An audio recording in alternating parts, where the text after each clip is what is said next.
Assalomu alaykum. Sizlar bilan Ahrbek Orifjonov. Va nihoyat Vue.js'da bugun ikkinchi darsimiz, ya'ni Vue.js'ni o'rnatishni o'rganamiz. Albatta meni Instagramdagi Ahror Orifjonov yoki Telegramdagi Ahror Orifjonov va YouTube'dagi Ahror Orifjonov kanallarimga obuna bo'lishingizni so'rab qo'yaman. Oldindan kattakon rahmat va siz mening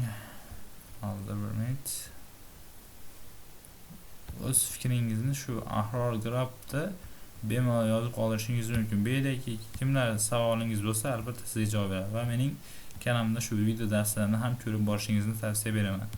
Va albatta YouTube'ga ham bu videolarimni joylab borganman.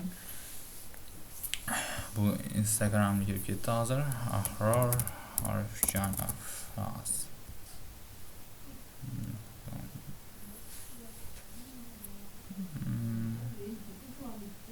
Hozir endi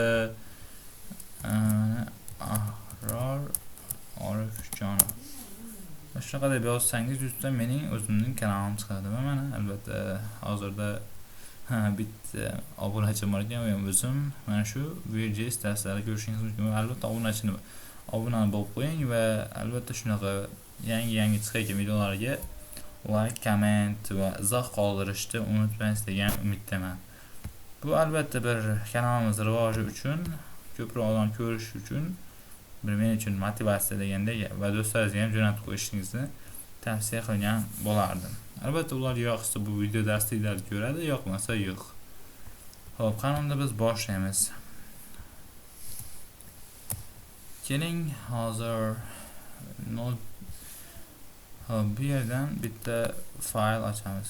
Sichqonchaning o'ng tugmasini bosib new bosamiz, ya'ni yangi fayl ochamiz. Bunga nom beramiz, aytaylik main.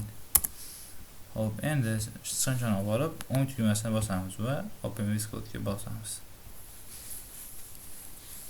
Hop, mana bizda tayyor terminal.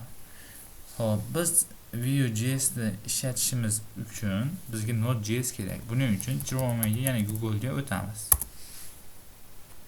Hop, o'tgandan so'ng yozamiz Node.js. Mana o'zining sayti kelib chiqadi. Va shunga kiramiz. Hop, Node.js kirganimizdan so'ng get Node.js deb bosamiz. Va shundan so'ng Windows install, ya'ni shu Windows'ingizga, ya'ni kompyuteringizga o'rnating, qisqacha talaffuz qilganda shu. Hop, mana shunday o'rnatiladi, ya'ni 30 megabayt ekan. Hop, sizlar shu o'rnatilib bo'lgandan so'ng o'zi avtomatik tarzda ko'rsatadi. Hop, keling shuni sizlarga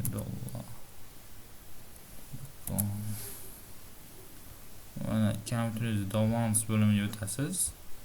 Bu yerda mana yozasiz hozir Node.js mana shu o'rnatiladi va bu yerdan ustiga bosasiz va next tugmasini bosiladi. Repair bosamiz. Hozir xatolik kelib qoldi. Keling yaxshi deb bosamiz, next bosamiz va chain bo'limini tanlaymiz. Node.js va tasdiqlaymiz. Next chain. Finish it. Va mana bizning Node.js o'rnatildi. Mana shu oxiriga boradi.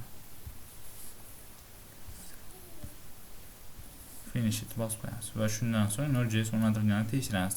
Va bu yerga o'zimiz yaratgan faylga o'tamiz, keyin new terminalni bosamiz va shu yerda endi yozamiz. Node.js versiyasini tekshiramiz. 24.3 ekan. Agar sizlarda shunaqa chiqsa, yaxshi. Unda Node.js'imiz o'rnatilgan bo'ladi. Xo'p, keling endi Vue.js'ni o'rnatamiz. Buning uchun npm create Vue latest va enter bosamiz.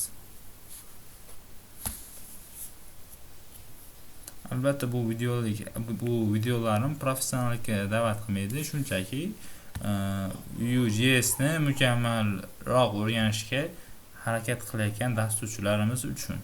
Endi bu yerda view project deydi. Ya'ni view yaratgan loyihasi nomini kiriting deydi. O'z xohlagan nomingizni kirita olasiz. Aytaylik dars. Mana ket enter deb bosamiz. Va mana routerni tanlaymiz. Bitta probe bossak boshlanadi. Pianinoda yana bitta probe. Hop end to end testing ya'ni probe va enter tugmasini bosamiz. Yana enter. Va probe va enter. Va enter. Hop shundan so'ng mana view nimamiz, ya'ni view.jsimiz o'rnatildi. Hop endi biz shuni brauzerda ko'rishimiz uchun node modules kerak. Buning uchun npm install va enter bosamiz. Hop bu npm install nima qiladi? Hozir menda error berib yubordi. Nimaga?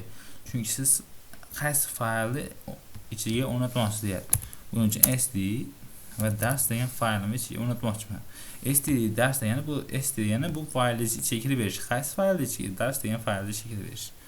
Va mana endi yozamiz npm install. Va shundan so'ng mana ichiga node modules o'rnatilyapti, ya'ni node.js. Bu o'rnatilguncha videoni pauza qilib turaman.